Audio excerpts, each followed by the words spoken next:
Doom and gloom. We were expecting some exchanges to hit in May. So obviously we're at the end of the month. It's a very sensitive topic.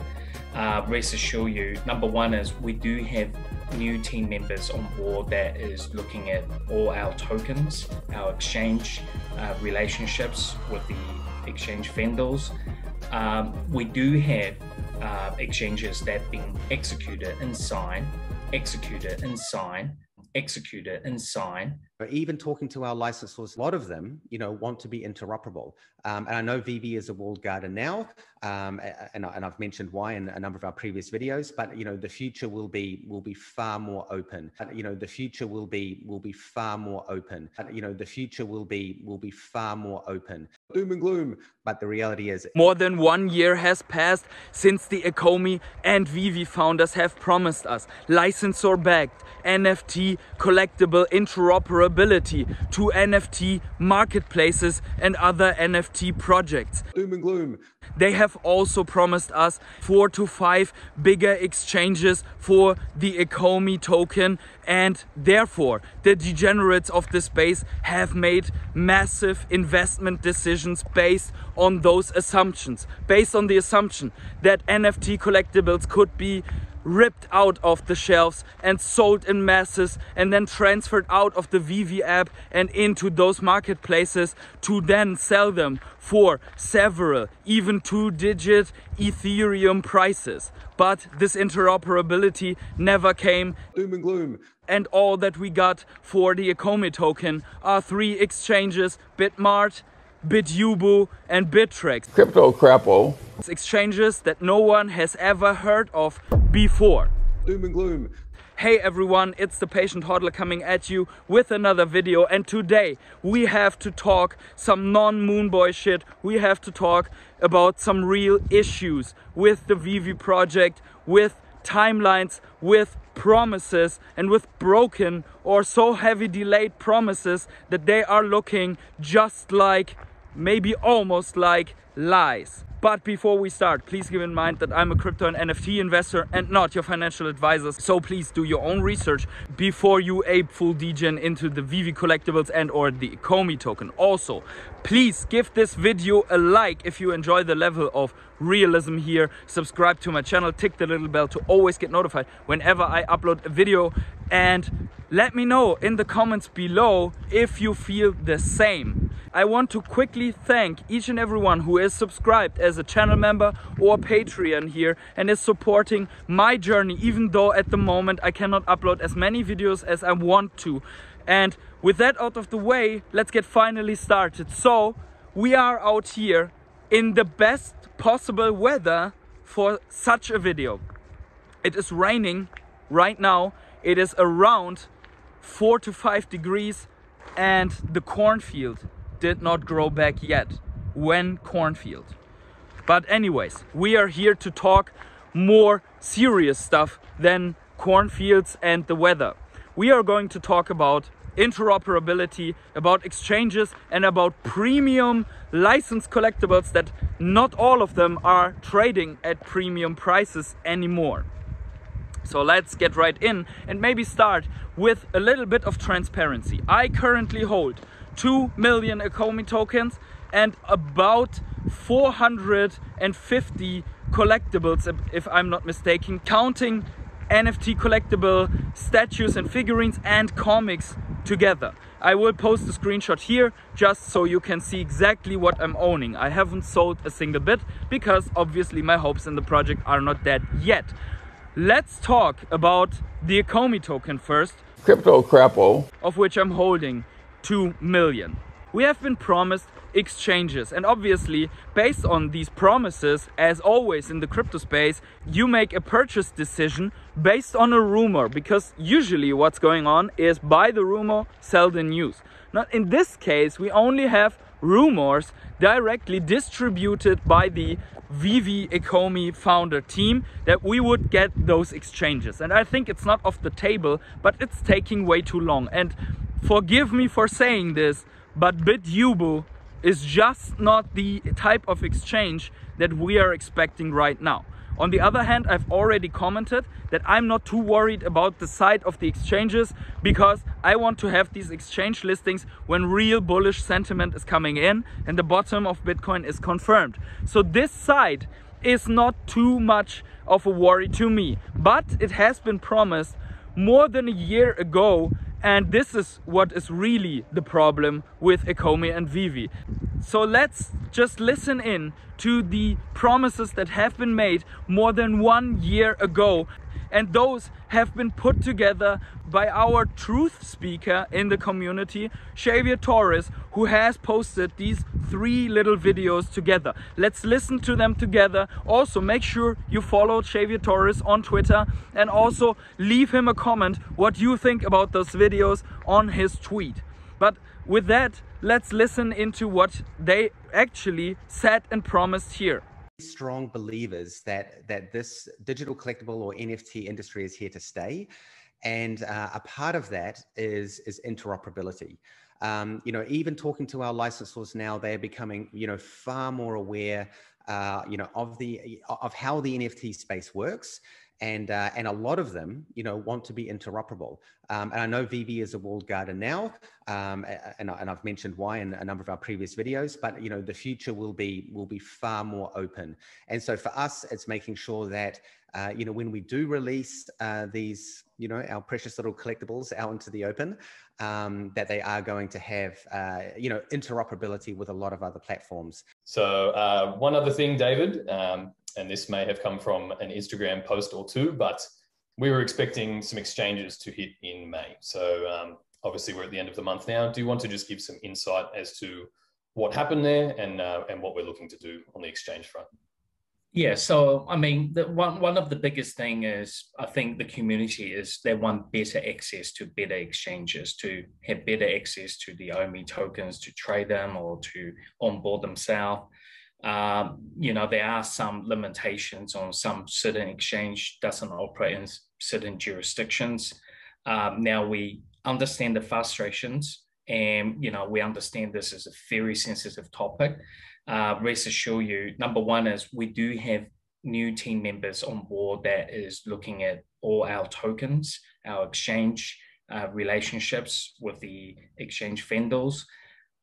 We do have exchanges that have been executed and signed, but some of them are coming up with some technical difficulties.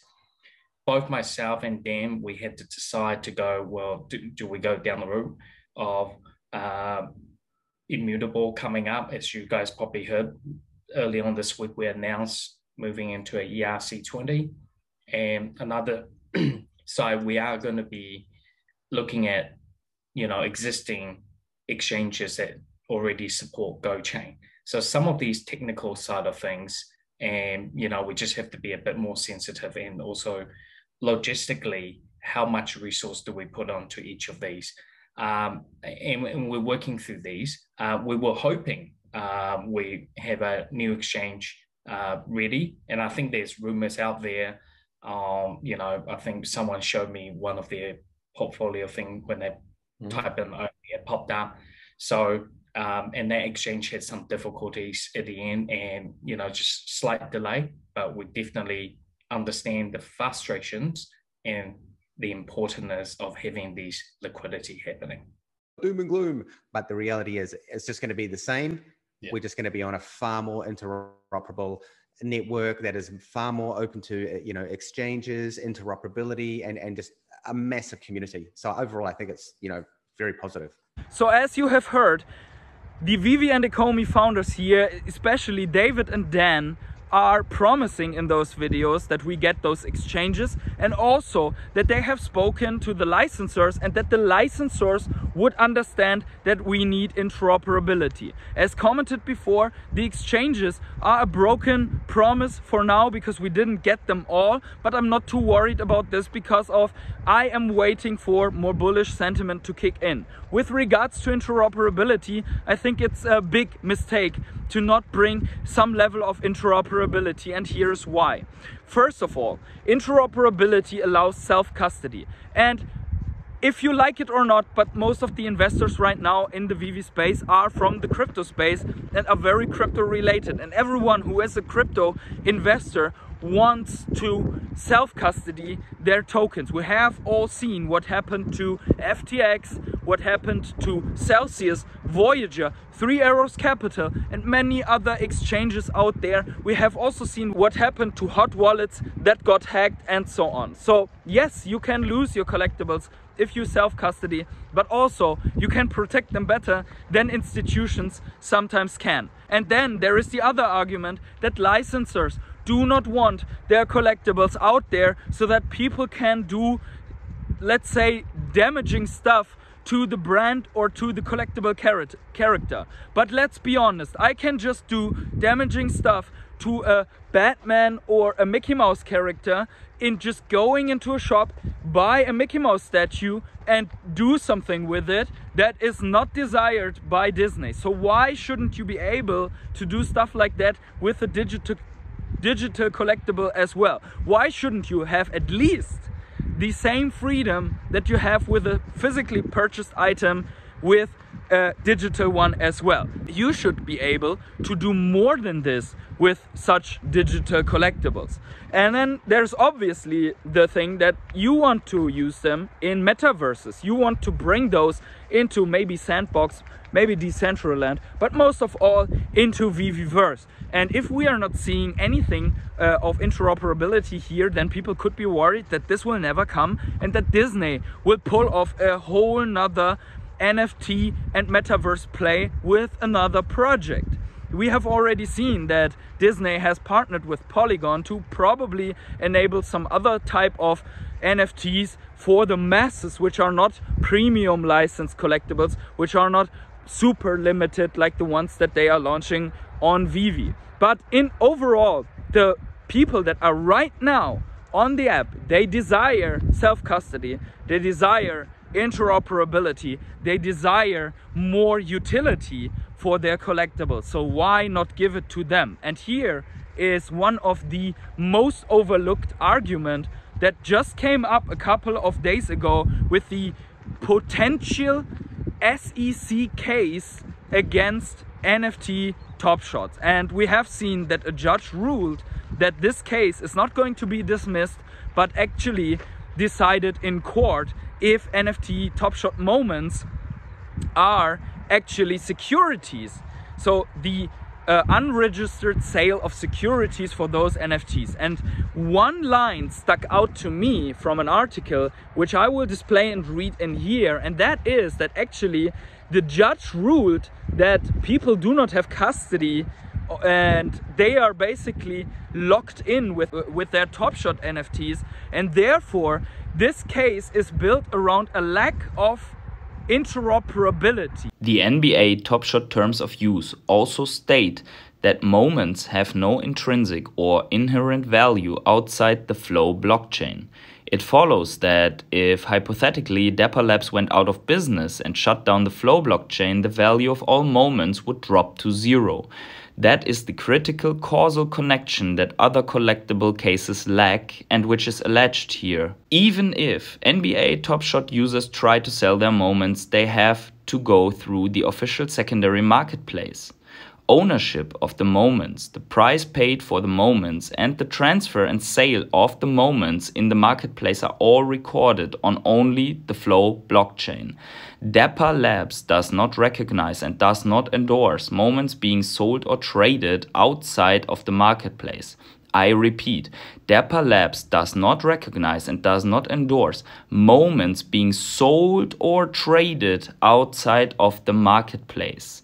And I comment, therefore, Dapper Labs has never implemented interoperability for the moments collectibles, and that is what the judge here emphasizes. Also, in another sense, on a private blockchain that is basically an underlying factor, but it's also about a lack of interoperability. So in the case of maybe collectibles on Veve being securities, actually the Veve team should have implemented interoperability to avoid that these are basically unregistered securities, or at least give one more factor that differentiates these NFTs from the other one that have been published in the space.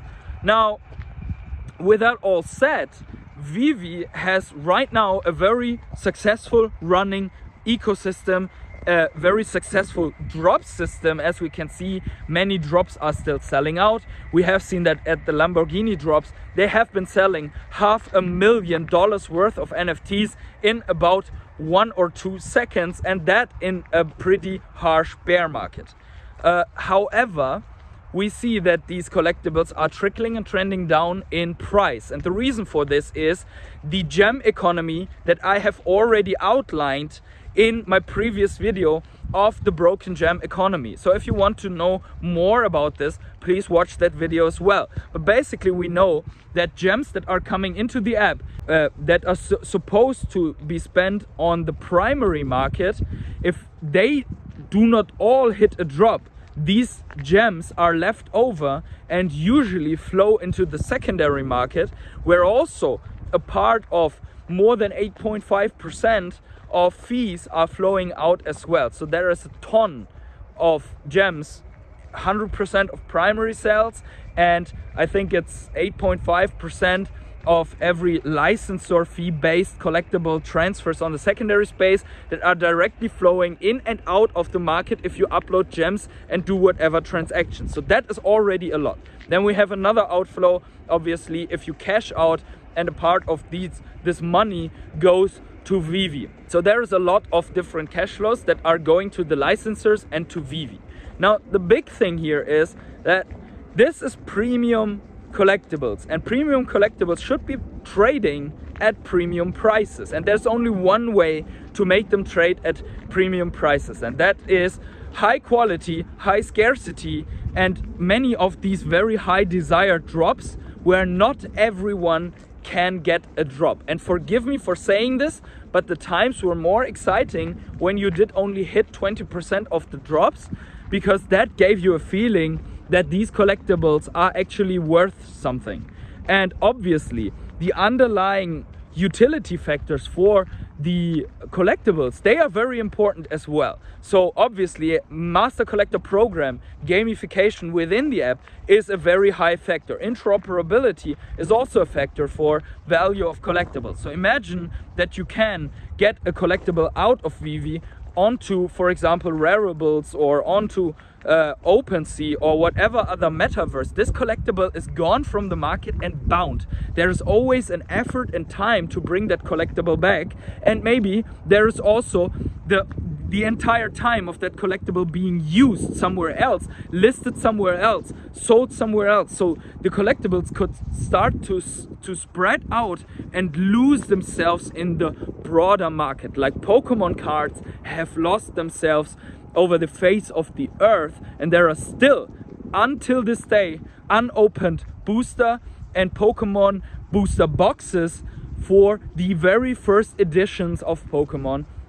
And there are a lot of cards that are in private collections and that are not meant to be sold anytime soon, because these people are either holding them because they like them or they forgot about them. And the same could be happening for Veve collectibles. So imagine a world in which you can transfer your Veve collectibles to a cold wallet, to hot wallets, to NFT marketplaces on Binance, on Coinbase, on, let's say, OpenSea, although David Yu does apparently not like OpenSea, to a MetaMask wallet where you can send it to someone else, and so on. So this automatically would increase the scarcity of the collectibles on those different marketplaces, and also reduce ultimate transparency for price, like you have it for every product in supermarkets. You have 6 different supermarkets in the village. You do not know what butter prices are on each of those supermarkets if you do not do extensive research. So that is also something that would help the premium price of such collectibles. Obviously, we all know that probably collectibles like Troll Hunters or something like that might not be the highest valued collectibles, but that Marvel comics of a higher value in the physical are trading at 2 gems or something like that, that is obviously not what probably Marvel and Disney want to achieve with their NFTs, and I think it's also something that the Veve team needs to address in their strategy. And I think one of the biggest factors here to do the full circle back is to give the current users of those collectibles what they need.